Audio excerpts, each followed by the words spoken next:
500 history to the delight of his mom and dad and the legion of fans of the 24.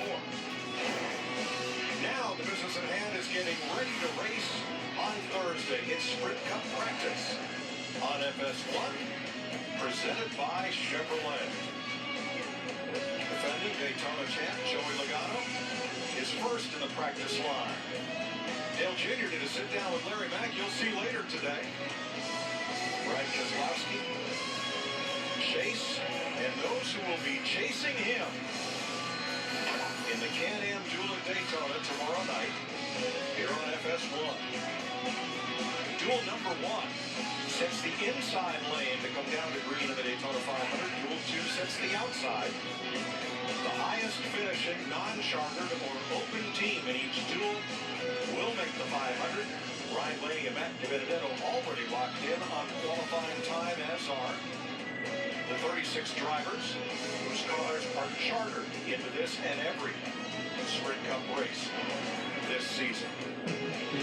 The temperature hit in the low 70s earlier today. Right now, 66. Winds out of the east-northeast at about 12, and the track temp not quite 90 degrees. Okay, track's home for practice. We're all the rookies. Because they usually, as soon as the track home for practice, I got to get out there. I got to go. Casey Mears, first car on the track. Casey Mears first out onto the track. Let's go downstairs to Jamie Little. Well, Mike, it's the first of 2 practices for tomorrow night's dual races. And like always at Daytona, there's different approaches. The Joe Gibbs Racing teammates, Kevin Harvick, Martin Truex Jr., opting to sit this practice session out. But, Darrell, you asked about the youngsters. 20-year-old Chase Elliott, who's the pole sitter. I talked to his team. They want to get out as quickly as possible, run as many laps as possible, and they would even like to do some drafting. But only with veteran drivers who will have his best interest at heart, who he can run with and learn from. He's getting ready to go out right now. Let's go over to Matt Yoakum. And Jamie, one of the main reasons why JGR is sitting out this practice session is their teammate, Matt Kenseth, who scored the outside front row for the Daytona 500. Their team spent so much time in post-qualifying teardown, like the other teams as well, that they didn't get a chance to swap the car over and get it ready for today's practice session. So they spent much of today, even though they were allowed to come in an hour earlier, much of today just getting this car ready. Now they're going to go out in the second session with their JGR teammates, do some drafting just in-house, and then park it. They're pretty pleased about their rocket. So a leisurely pace there for the JGR team now. Brian Vickers in Tony Stewart's number 14 with post-qualifying issues. Measurement of the track bar after that car settled down in the air and came back in for qualifying. Kevin Harvick as well.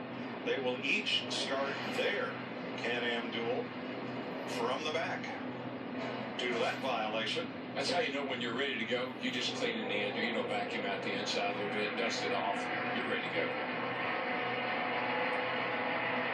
You know, we had that shot of Brian Vickers rolling off there. Big hit for him on Saturday night at Sprint Unlimited. Good to see him doing okay. And I spoke to him. He said, yeah, it was a big hit. And I think, you know, you go driver's side into these walls, even with the safer barriers, it's going to be a heck of a lift. Well, Chase, they said Chase wanted to go out with people that would kind of watch out for him, take care of him. I can think of 7 or 8 guys that I want to go out with that he's affiliated with. Teammates, Stuart Oscar, those are some good guys. You see right here what happened to Brian Saturday night in the Unlimited. He lost the tire going down toward turn 1, and it was on from there. Yeah, not a whole lot he can do, just holding on tight. When you have a tire that's going down like that, there's not much you can do other than slow the car down a little bit and go, you know, hold on tight. How much of a factor, not in the crash itself, but in the effect on you, that Brian Vickers had not been in a race car in nearly a year? There's no doubt when you get back into the car and it's been a long time, and let's be honest, everybody's a little rusty out there, but Brian Vickers, it's been quite a while since he's been in the car, especially in these conditions. You want it to go smooth, you want it to go well, you want to make good decisions, put yourself in good positions, and build on, get some momentum building for the Daytona 500 speed leagues. Yeah, you're running 190, 200 miles an hour, and the tire starts to go down. As you're in the middle of the pack, you really don't have a lot of options. No, I'm sorry. As we watched Dale Jr. looking on at this practice, what I meant was the ability to take a hit like that and shake it off and walk away without having been in the car for a long time. Yeah, that's a good point. I mean, these drivers do a lot to be very until you're in the car, you're really not car or race car fit, and there's a time frame that it takes. And a lot of these guys that were in the cars all last year, they went through the off season, they really are still in pretty good fitness as far as Or a race lot of shape, track is what I like to practice. call it. Now Brian, he's very physically fit, he works a lot, so I don't think there's any of that. But sitting in that seat, taking some of those loads and taking that hit, had to be pretty foreign to his body for that to happen like that. Yeah, Mike, I've worked out, through the years worked out a lot, but when you get in a race car, you use muscles that you don't realize you use until you get all that stress and strain. Then every muscle in your body is tight and tense. Especially your neck. There's not a lot you can do to train your neck other than be out there in the race car. Got a pretty nice group that's built up here. I'm a little bit surprised. I was really expecting to see some single car runs or some small groups. I think this is a sign of not only a great rookie class, but some teams out there that really want to get some experience under their belt, like our pole sitter Chase Elliott, who's in the middle of this. I'm not so sure that he's really comfortable being in the back of this huge pack right now this early in practice. So this is 18 cars in one practice group here. Yeah, Jeff, there's so much pressure on Chase. You think he's starting on the pole if he doesn't wreck that car. And so he's not only got the pressure of being on the pole, he's the youngest pole sitter down here, a rookie, but now he's got to think about, I can't wreck this car, I can't wreck this car. But what happens when you say, I can't wreck this car? You wreck the car. There are the two rookies. Look at Ryan Blaney, right stuck in the middle. Yeah, here's what I see. This is really important for all these drivers, but especially the rookies, to get themselves in position to learn what they need to learn to go race strong in the duels tomorrow, get ready for that Daytona 500 on Sunday, and you're going to be in this position. You're going to be 3 wide in the middle, so you better get used to what it's going to be like. You need to know how your car is driving, what kind of speed that the car has. So it's important to get into these positions. The downside is, when you're in these positions, it's really easy for something to go wrong. Yeah, you don't want to start racing a crappy car. You don't want to say, I went out there and I didn't want to practice, I didn't want to take a chance, and you can't drive the car, and you get in trouble because of that. So it's a two-edged sword. You got to do it, but man, is it edgy.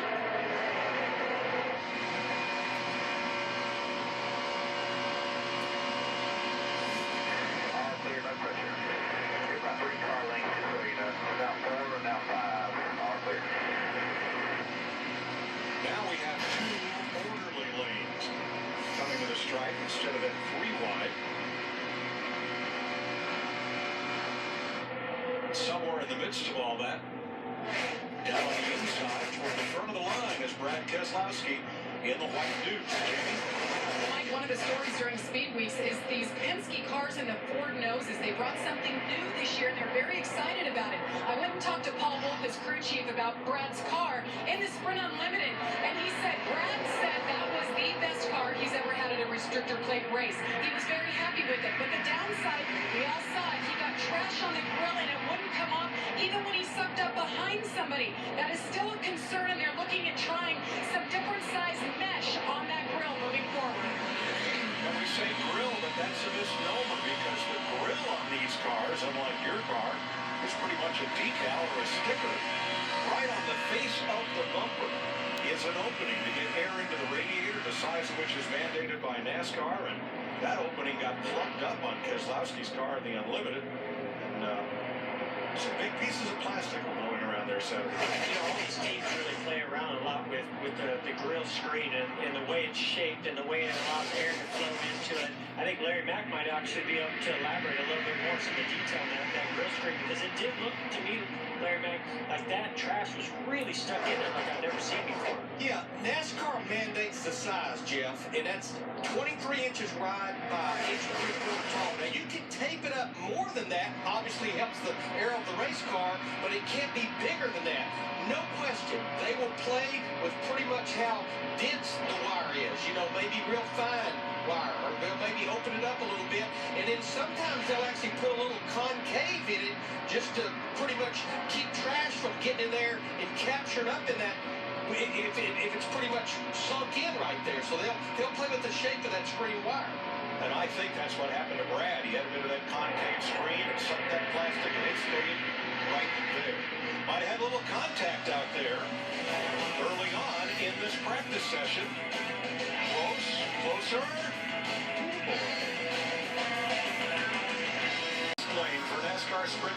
drivers getting ready for tomorrow night's Can-Am Duel at Daytona.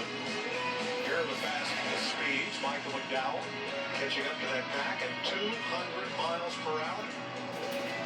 Trevor Bayne, Ricky Stenhouse. A couple of Fords up there. Yeah, we always talk about the draft being the equalizer, and to me, that's what makes the Gatorade Duel races so neat, and it especially the Daytona 500, because I look at Michael McDowell. Can-Am Duel, 25th in single car runs on Sunday. Now he's quickest. But I like to call back him at drivers like Gatorade Duels he's 11th myself. right now in that 98 car. If you go back Brendan to Leonard, Budweiser shootout, qualified whatever. 37th out of 44 cars. The draft is the equalizer. That's why we say if you're in it, you can win it. Yeah, it's just amazing how it seems like when we go to Daytona and Talladega, the little teams have the most success that they do anywhere else. They hang around in the right spots. They maybe not fast enough to get up there and lead a little bit, but they're always in the right place at the right time to be able to take advantage of anything that happens, and they can weave their way through it, and they come home with great finishes. No, you're absolutely right, EW. And we talked about Martin Truex, Brian Vickers, and Kevin Harvick having to drop to the back of their dual lineup because their times were disallowed. Here's another car going to the back tomorrow night. Jamie? Well, I just poked my head in to talk to NASCAR to see if there had been any issues. And Ricky Stenhouse Jr., they had a mechanical issue with his gearing, so they've changed the gear. He will start in the back of his duel tomorrow night. The 16 is also a concern. Greg Biffle, they're waiting to get word if they're going to need to change his gear as well. Thanks, Jamie. There's the bib. Looks like you're about ready to have some Nashville hot chicken. Looks like quite a few cars have finally maybe had enough being in that big group. Maybe they learned what they needed to learn. Plus, there's a couple rookies that start getting up towards the front and definitely taking, a lot of different action, trying to side draft and learn a few things. And I'm just wondering if some of those drivers said, you know what, I think I learned what I needed to learn. We had a meeting with NASCAR, and they almost treat this like 2 race weekends. From the time we get here until after the Gatorade Duels, that's like 1 race weekend. You have to stay with the same engine, transmission, and gear. Now, after the dual races, as long as it's in there before final practice on Saturday, they will let you change the engine and the transmission and the gear. Obviously, they're having to change the gear before the duels. That's why will have to go to the rear field. Only for the duel, though, not the Daytona 500. Thanks, Larry. Michael Annette tracking along with Matthew Benedetto, who's already locked himself into the 500. Michael McDowell, top of the speed chart. Austin Dillon, former pole sitter for the 500, prepares to climb back aboard for another run. Well, the more we're here, the less we know. We came up to the booth saying, a couple of the guys in the back will go out, the open cars will run together. If you guys make some car runs, there aren't going to be any big packs. There's not going to be any big draft. And what happens first thing? Joey Logano leads everybody out into a big 18-car draft, and who's smack in the middle of it? Our pole sitter, Chase Elliott. Well, I think we knew that being a rookie, being new to Daytona in the Cup car, that he wanted to get out there and mix it up. They really want to be able to put that car in a position like they're going to be more than likely in the duel, but certainly on Sunday in the 500, to just get a really good feel, get him some laps. Obviously, a very fast race car, and I'm really happy that they did that because I think they need to do that. They can't be gun shy at this point. They need to get out there and do everything you need to do to try to win this race and not look at it as we're rookies. Daryl, you always get some deep frown lines when you see a big knot of cars like that in practice. Yeah, well, it's risk reward. You got to do it. And we say it every year we come down here. You've got to get out there and see what your car feels like in the traffic. But I think 2 things are going on. 2 drivers I think are really probably Chase Elliott and Brian Vickers. They're probably telling Chase, well, this is the way Jeff liked it. And they're probably telling Vickers, well, this is the way Tony liked it. And there's probably some other crew chiefs are saying, this is the way we ran it last year. So you kind of got to filter through all that, and it's just what this driver needs for the conditions this year. Comfort or speed? Which is more important? You know, I mean, the speed is certainly important, but to me, Daytona is such a narrow racetrack. This race is going to be run during the daytime on Sunday for the 500, and I think you're going to want your car to handle pretty well in the middle of the pack, because in those closing 10 laps of the Daytona 500, they're going to be pushing, shoving. It's going to get wild. You better have a pretty good driving car. And then every tribe has one contrary. Mr. Lonely. Hello, Lonely. I'm Mr. Lonely. No, but you don't want your Thanks, car Chad jumping around. Canals. Think about a shortstop. Ball comes at him, it's on the ground, he's going to reach down and grab it, and it See takes how a my bad hop. my That's car what these goes cars do. by You're myself. going, you got everything under control, you're feeling pretty good, and it takes a bad hop. And it does, it's going to hit something. Yes, I'm Saturday commentating night this, by the way. was not Mr. Lonely for Jimmy Johnson. Well, I lost my front bumper. The backstretch. He bounced around, turned aside, slide through the grass, and look at that splitter. Dig in like a snow-breaking Goosh. chisel. Wow. Now, What is that car apart? what do you think would have happened if it had been paved? He would have straightened it out. I've seen Jimmy Johnson spin out, never hit anything, so I wouldn't have been surprised. And I know that NASCAR and everybody here at Daytona is looking at possibly doing that. That part of the racetrack is incorporated in the 24 hours of Daytona, and so it is a chicane back there for their sports cars. So I don't know if they can do that, but certainly would have saved the splitter on that 48 car. That's what they make paint for.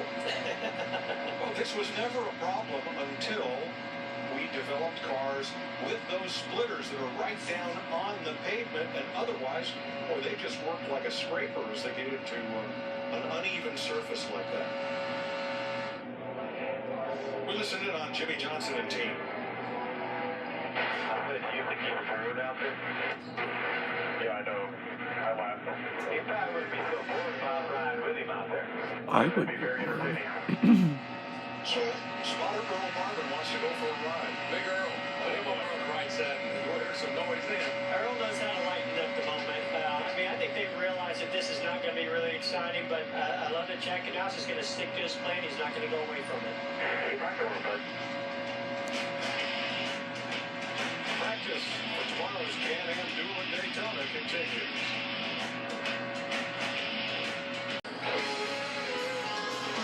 Welcome back to practice for tomorrow night's Can-Am Duel at Daytona that you'll see live here on Fox Sports 1. As we set the field for the Daytona 500, Jason Harris leading a draft out there right now.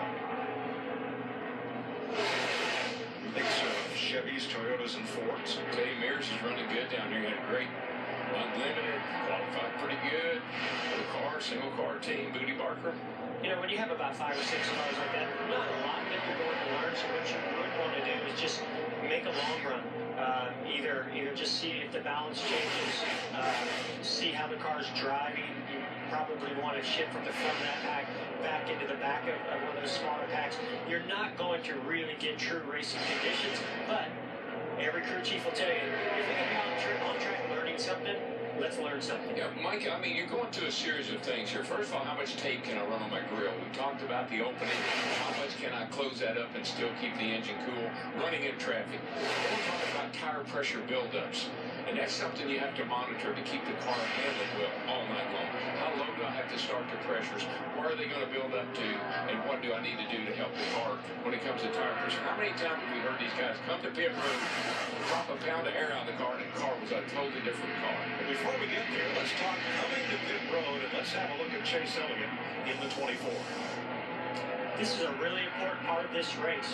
There's a very good chance you're going to be making green flag stops. You want to get there with as much speed as possible. You can see that car really wiggling around there. I can't tell if that's a little bit too much rear brake or if he was downshifting. I think DW, you thought maybe he was downshifting. I think you might be right. I think he did it a little too early. The back end hopped around on him, but he definitely did a nice job carrying a lot of speed there.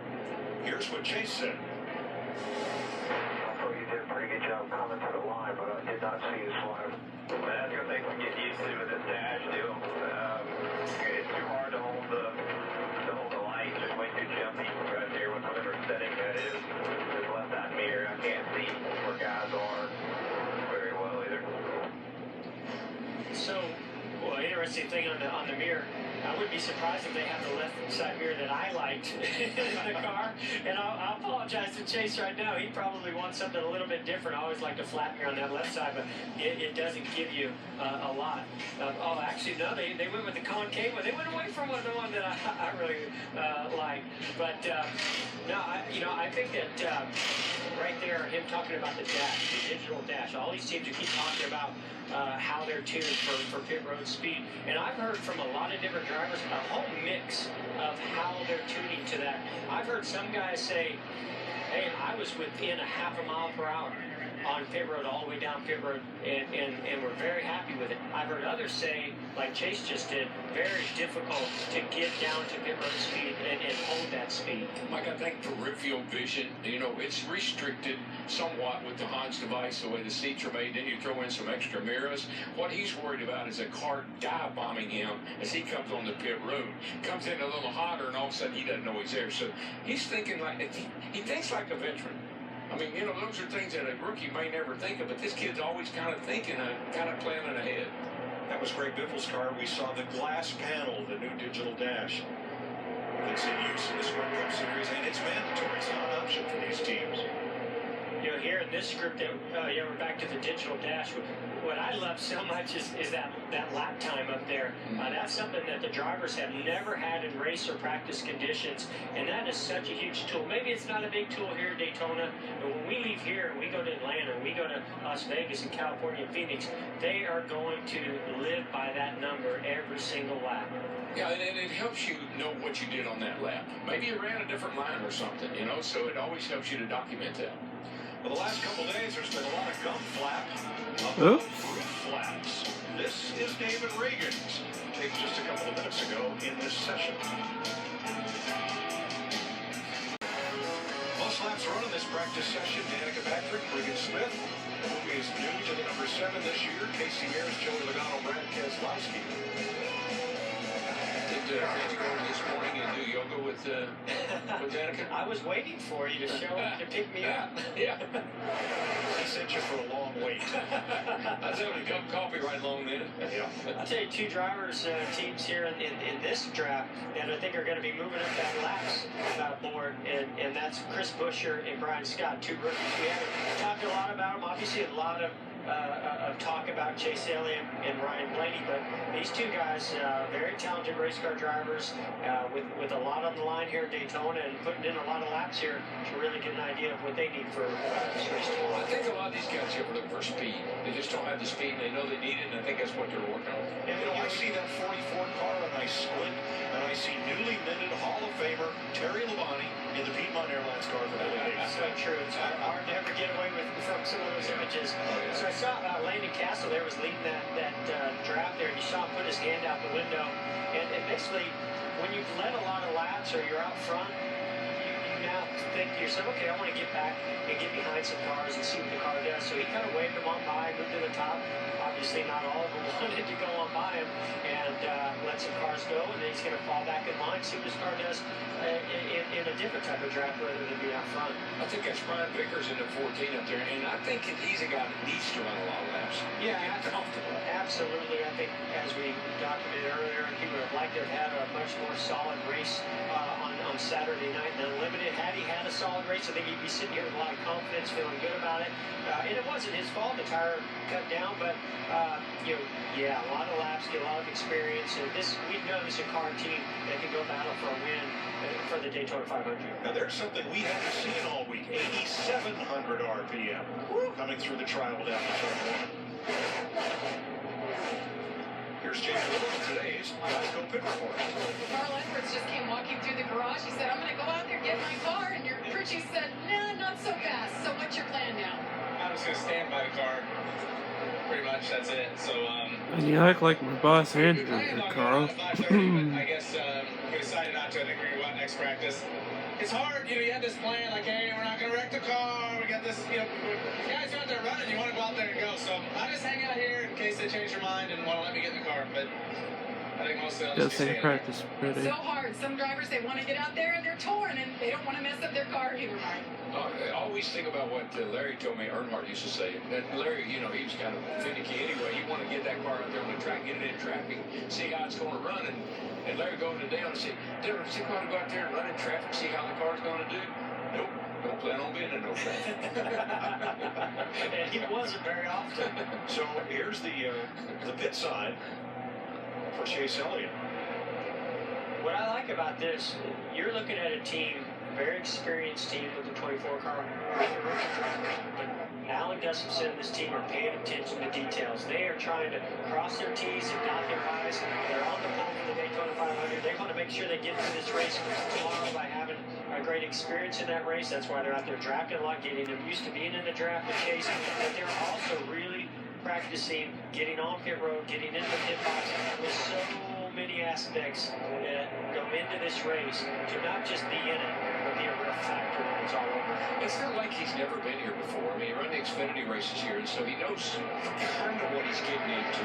But he's being led by one of the best in the rod area, too. Just like you said, Alan Gustafson, he's one of those guys, when you're driving the car as a veteran than you were, or whether it's that rookie Chase Elliott, he's got things on his agenda that he wants to be sure taken care of as well. Well, they brought that pit sign all the way down to pit stall number 3, I believe, which is the first pit stall to be used. That's the one the pole center usually chooses. But since that is right next to where the line is for cars waiting to get on the track, it'll be a little while before they can practice pit entry and exit from the pit stall. You know, I saw that earlier when he rolled down there. He had to go around some cars, so he couldn't actually carry his pit road speed all the way to the mark he really wanted to, and then shoot in where he could slide into the box. That's what you really want to do. You want to simulate as best as possible. I love this. A fan gets a photo. That's cool. Let's watch Brian Vickers come off turn number 4 in the 14. Watch his hands. Watch his hands. Yeah. Yeah, now we've seen a lot of cars with a lot of movement coming off of turn 4. The first thing I always do is look at the wind. Where's the wind coming from? And today it's actually coming from turn 4. So I'm just wondering if there's not much of a headwind that's really putting more downforce on the car. And I'm just wondering if the car in the draft are getting really light over there as they come off of turn 4 in the back. And the wind has really picked up in the last 5 minutes or so. That flag was just about still 5 or 8 minutes ago. I really feel like that Brian Vickers is trying to get this car comfortable for him. That car in the Unlimited wasn't all that stable. There's a lot of moving around, and we talked about Brian. He hadn't driven a car for a while, had been to Daytona for a while. This car is doing things that he's uncomfortable with, and they got to try to tighten him up, get him feel a little bit better. We talked about this earlier. Is it important to have a comfortable car, or is it good to handle a car, a car with a lot of speed? Right now, if I'm that team, I'm thinking, let's get a car underneath Brian that he can make some aggressive moves with, feel very comfortable and confident, and build on that. 8.5 minutes to go in the first of 2 practice sessions we're going to bring you live today on FS1. Beautiful day in Daytona, just a few puffy clouds where Michael McDowell Chevrolet is the fastest, 3-4s right behind him, then Casey Mears in another Chevy. Quickest Toyota is Cole Witt in the 98, who is 12th. There's Dale Earnhardt Jr. Looks like they're on the same plan as the 48, just making single car runs. You're probably going through a lot of different adjustments as far as heights, setup things that they can see. Did that contribute to a little more speed? Did it affect the handling? They're not going to really learn much on handling right by themselves, but they certainly will see the clock and what kind of speed they have.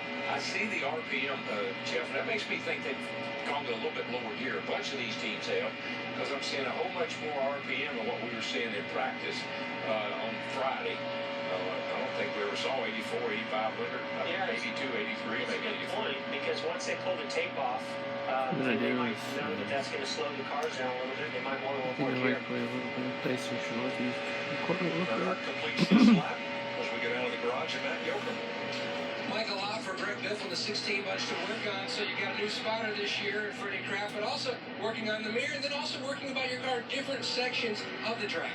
Yeah, we were working on, being able to run the top the bottom, the middle, and the guys wanted to try a few different things. Lowered the car down a little bit to see if it was going to hit the racetrack, but not quite going as fast as we're going to go in a 30-car draft or 25-car draft in the 150. So really, really happy with the speed of this car. This car is driving really, really nice. Everybody's done a great job on the KFC car. Just can't wait for tomorrow night. Good luck. He starts 11 in his tour, right? If he wins it, we'll call him the Colonel. Why not? Here is Clint Jim Boyer. Gaffigan. That's what we should call him. Larry? Now, guys, he's driving for H. Scott Motorsports. He spent 6 years driving for Richard Childress Racing, 3 years over at Michael Waltrip Racing, but this is the first time that Clint has raced a carbon fiber seat. I talked to Steve Addington, his crew chief. He said they spent a lot of time on Friday with the Unlimited car, getting him used to it. I talked to Clint yesterday, Jeff, and he said he's really having a tough time adapting to this carbon fiber seat versus an aluminum seat. Yeah, you can see a crew member getting in there. I don't know if that has to do with the seat, but yeah, there's definitely a big difference between the carbon fiber seat and an aluminum seat. Obviously, those materials completely different, but what I've seen happen, and I remember when I went to the carbon fiber seat, so first you have to just get the positioning right. You pour a mold, but you're doing it in a fixture, in a shop. You're not really doing it at the track while you're testing. And so, as we see Chase Elliott doing another run to pit road here, that would look a little smoother, I think. You know, you notice the flames coming out the tailpipe. I mean, he's downshifting that baby, getting on pit road. I mean, that's what he's trying to do, I think. And now it looks like he's got a clear run into and out of his pit.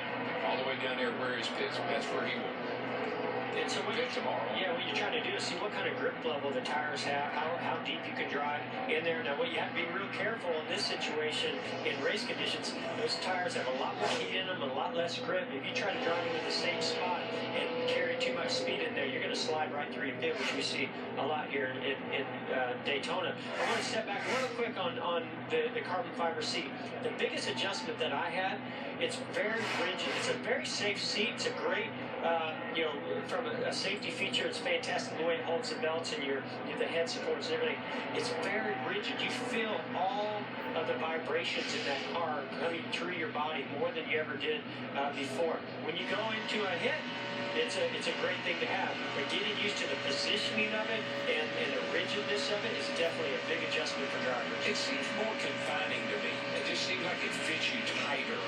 When I notice how big the headrests are, I know the head wraps around your rib cage a little bit different than maybe some of the other seats do. I just think it would be a totally different feel than what he was accustomed to. But DW, as you know, when you adapt over to something, there's a change, and you don't always like the change, but after you get in it, you love it. And that's how I was. I absolutely loved it, and I know that Clint eventually will. And we saw where there used to be an advantage with the aluminum seats, they were lighter. Because you would think carbon fiber is lighter, but there was a weight requirement for carbon fiber seats. So a lot of teams decided to stick with the aluminum seats, but they started changing those weight requirements on the aluminum seats as well. Now you're seeing pretty much everybody get back onto, or all the teams go to the carbon fiber seat. I guess you wouldn't do that like a helmet, would you? Remember the other day we saw him with the ball peen helmet in there adjusting the inner shell of the helmet? Let's get in there and shave down the pattern. Chase getting into and out of his pit. Yeah, so he's basically rolling right along here at pit road speed. And it looked to me like he carried a little bit more speed this time. I think the time before that was a little bit conservative. Now, if we could listen into radio, I wouldn't be surprised if somebody's giving him maybe a 5 or a 10 count, and that he's getting between his visual and what they're telling him in his ear. Sometimes it's the crew chief, sometimes it's the spotter counting him in to that good start. All right, now you're coming out the back. Brad Keselowski. Hello. Coming in hot. Hello. Former runways. Coming in. Now, a lot of that is being on the splitter. Sometimes you get on the splitter and it starts taking weight off those tires, or a little bit too much front brake, and you start locking up tires. That's exactly what you want to try out practice, so you don't do that in the race. The important thing here to remember is pit road speed is measured yellow line to yellow line. The good lines are quarter lines. I mean, that's probably manageable. I would like to see that next step just to know what it does. For some reason, I noticed a little bit of a delay. A little latency built into that system, perhaps? Here are your top 10 in practice number 1 of 2. There'll be a short intermission on track, but we will stay right here, including Larry McReynolds' sit-down with Dale Earnhardt Jr. Jamie? And we spent quite a bit of time talking about Clint Boyer. He's gone through a lot of changes this year, new crew chief, new team, and new seat. So from your perspective, I mean, you've run the aluminum seat your entire career. How is this one different for you? I feel like I'm driving Jeff Gordon's car, like in his seat. I mean, you're like crammed in there in a little cocoon. I guess they're safer, so I'm sticking with it. Well, you're smiling a little bit more today than you were in practice last weekend. Are you guys figuring it out, or are you finding a little bit more speed that you felt you were lacking? Yeah, I mean, you know, it was quite a ways off on the speed charts, but everybody knows you get out there and racing and how the thing pulls up to the car in front of you, side drafting, how people can push you, that's a big thing. You know, all those characteristics are things that you need to get out there and practice and figure out if that speed chart's going to lie to you or not, or be a, you know, a predicament of what's to come in the race. I felt like I could manipulate some things and stall runs and you know, gain access from people pushing and things. The 24 car got up there and was pushing me, and I felt like I could make some gains and some headway where I needed to go. So, man, it's fun to race like that. It really is. It's a little hectic when everybody else gets out there and all hell breaks loose, but it is fun to get out there and manipulate that air and, you know, side drop off somebody and stall them out. Hopefully you're watching the mirror that they catch you at the same time and away you go. You know, and drive off from that guy. It is, there's a lot that goes into to being a good plate racer, and practice makes perfect. You're not animated at all. Thanks a lot, Clint. Clint Boyer. Mike McDowell fastest in round number 1 of practice today. Track is open. They're turning them loose. Wednesday round 2 of Sprint Cup practice on FS1 is presented by Chevrolet. Like I watch these beautiful automobiles back out of the garage, shiny, brand new. I mean, like they're off the showroom floor. And then I think about what happened here on last Saturday night in the Unlimited. Well, in fact, they're running a demolition derby, every one of them, including the winner. That is just a bad memory. Exhibition races, chaos. Well, I can promise you, guys like here at Kevin Harvick, they're going to be a lot more methodical, not only throughout this practice, but in these dual races tomorrow. They really know that they're out there to learn everything they can, that they're going to have to do some risk versus reward, but they really have to keep this car in one piece. Now look at the digital dash display on Harvick's car. He's showing a bar graph across the top, and right in the center is the tachometer, which is digital. Not an analog readout like we've seen for most drivers. Yeah, it's really interesting to see different drivers go for different types of displays, and I think they're going to continue to play with this and learn which one suits their style better, which one stands out the most. We've seen some of them fly where these analog style gauges that are up there, and they're flashing. And that's what I really liked, being able to have a dash that flashed a light at me that told me, so I didn't actually have to look down at it. To me, a digital dash like that, you're going to have to look at it in more detail. And then here we go to Joey Logano. He's got a combination of both. You know.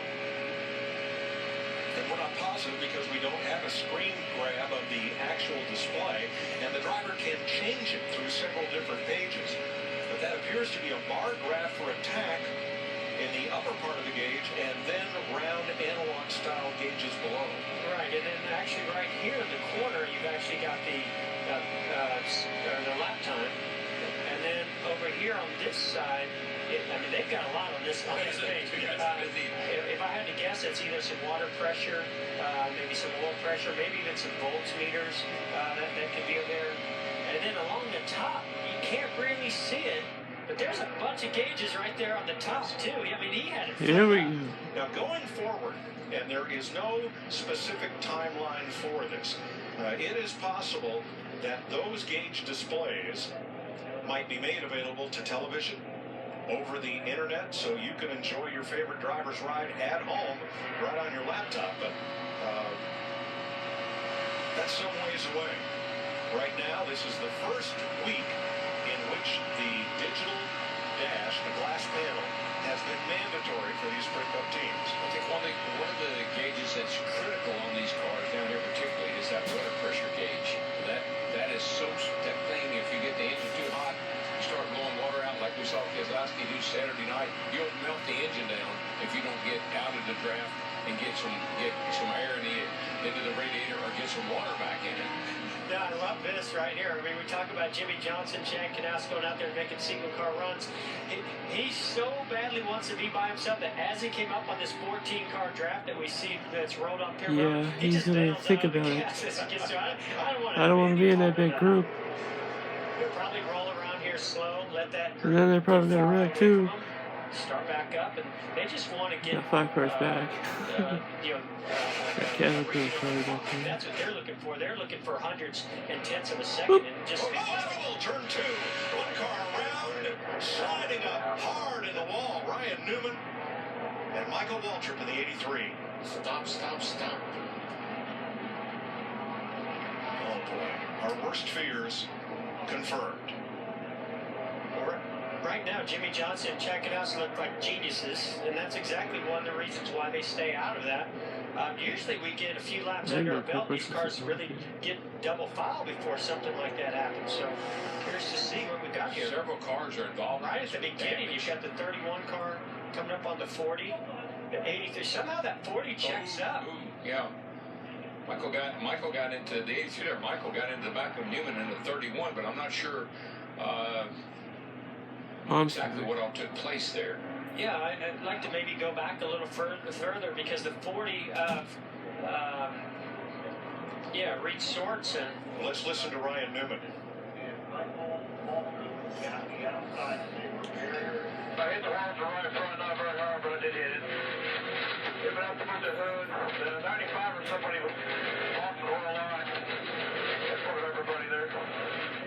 Ah, okay. I think somebody lost an oil line. Yeah, so they saw something that was happening further ahead, and it looked like the 40 bailed out of the throttle, and it's just a domino effect from that point on. It's really hard when you're further back and you're right on somebody's rear bumper to see everybody slowing down. But it's obviously they slowed down. If anybody starts moving around, the 40 car looks like, the 40 starts up the hill.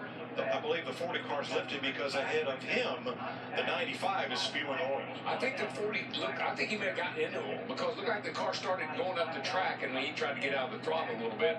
And Michael and Ryan Newman here were too close. If we can get onto an on-board shot here, we might actually see some fluids on some of the windshields. That's usually the first sign that somebody's losing a lot of fluids.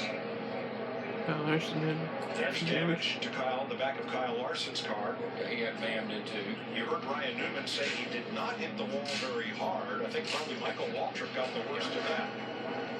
All right, so we listened in on the 95. I don't think it flew up. I think we let something loose here. Because the motor never seemed still. It just started blowing oil out of the cow. That is Ty Dillon. Yeah, that's really unfortunate. All these teams have responsibilities. Each person on the team has a responsibility. We don't know exactly if that's what happened, but it sounds to me like they think that's what happened. And we see this just about maybe every year, every other year. You get in, they warm up, they do a lot of different things, and obviously when you have an oil line come loose like that, it's going to cause a big mess. Now watch the yellow car, the 95, the third car from your Right left. there, you saw those smoke right there.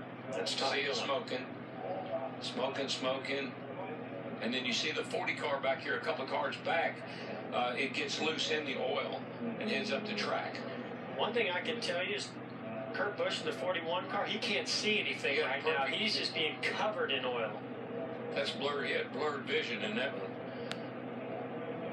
See, watch his 40 car. He just all of a sudden right about there, you see the car starting to go up. He's trying to get out of the throttle, and it's a chain reaction from there. And one of the things I've learned over the years being here in Daytona on these types of racetracks with the amount of speed and momentum you're carrying, you got to be really careful to check up in a hurry when you have a big line of cars behind you.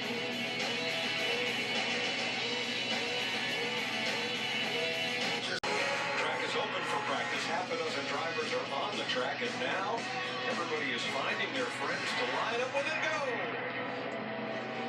Chase Elliott, pole sitter, rolling off. He's going to lead him off.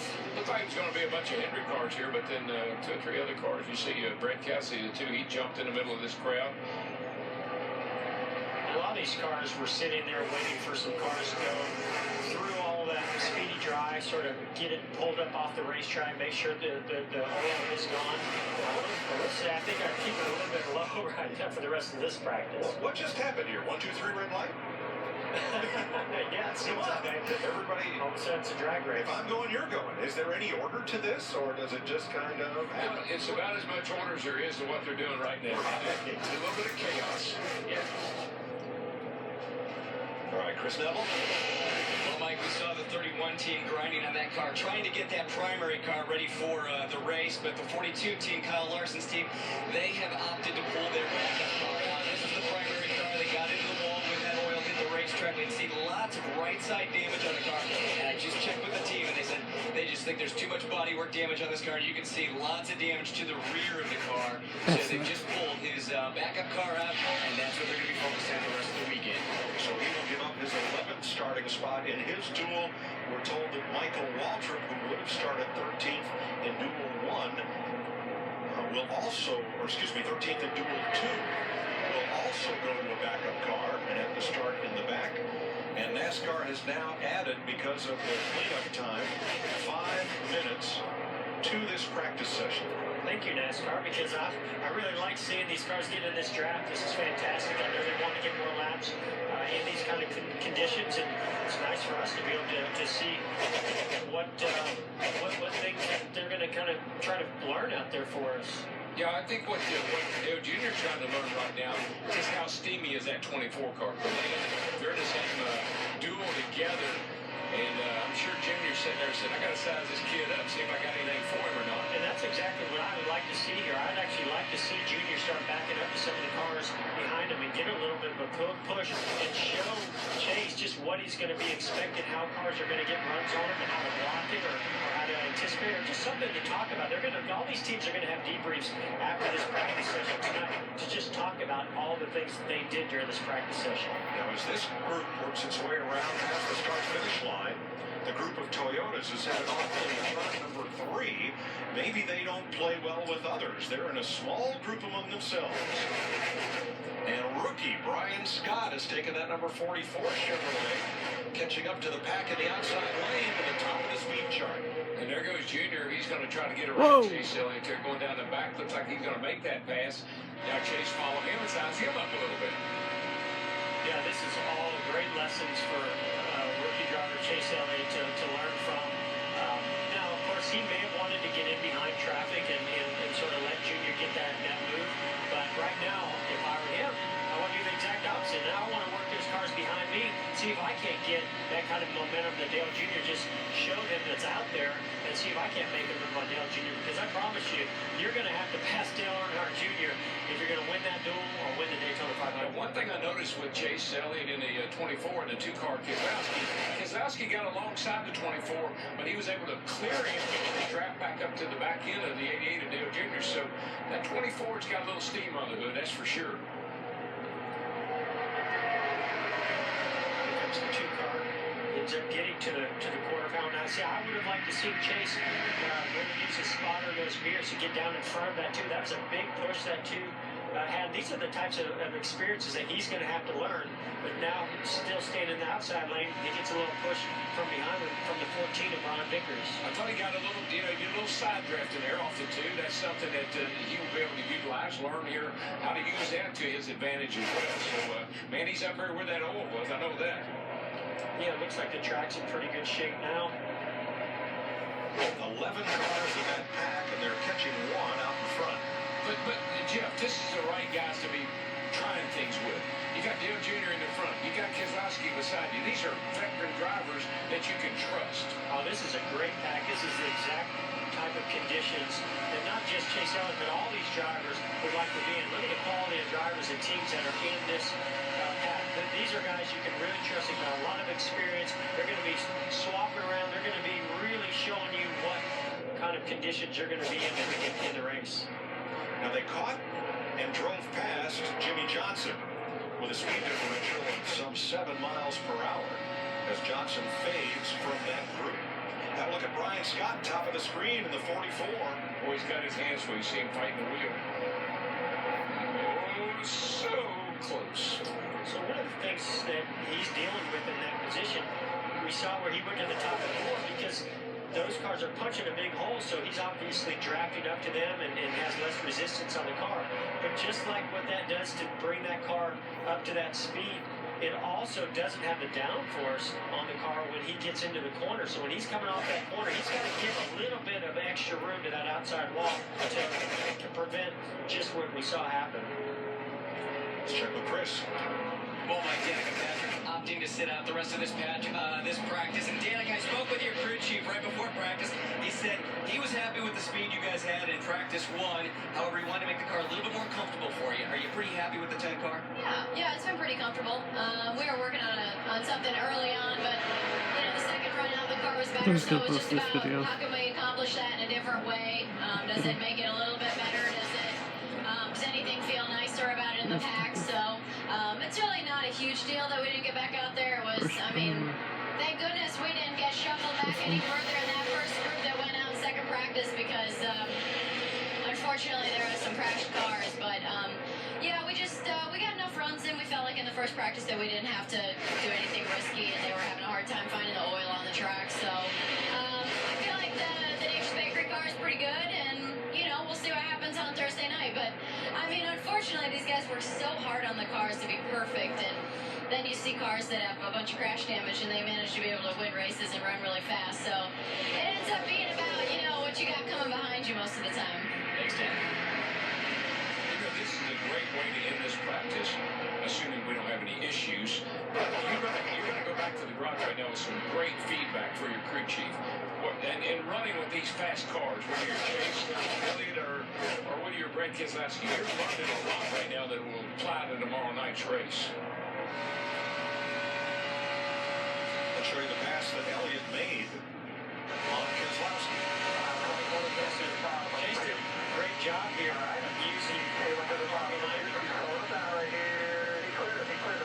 listening to the spotter clear, but he did a great job of getting some momentum from the 14, got up there, used the draft off the 2, got to the quarter panel, did a little side drafting, and on by. A single car pass. You don't see that too often. You see those yellow stripes on Chase's bumper? Usually think when you see that, you pull the bits. Now, as we watch this group, among the Toyotas, Kyle Busch has risen to 3rd on the speed chart.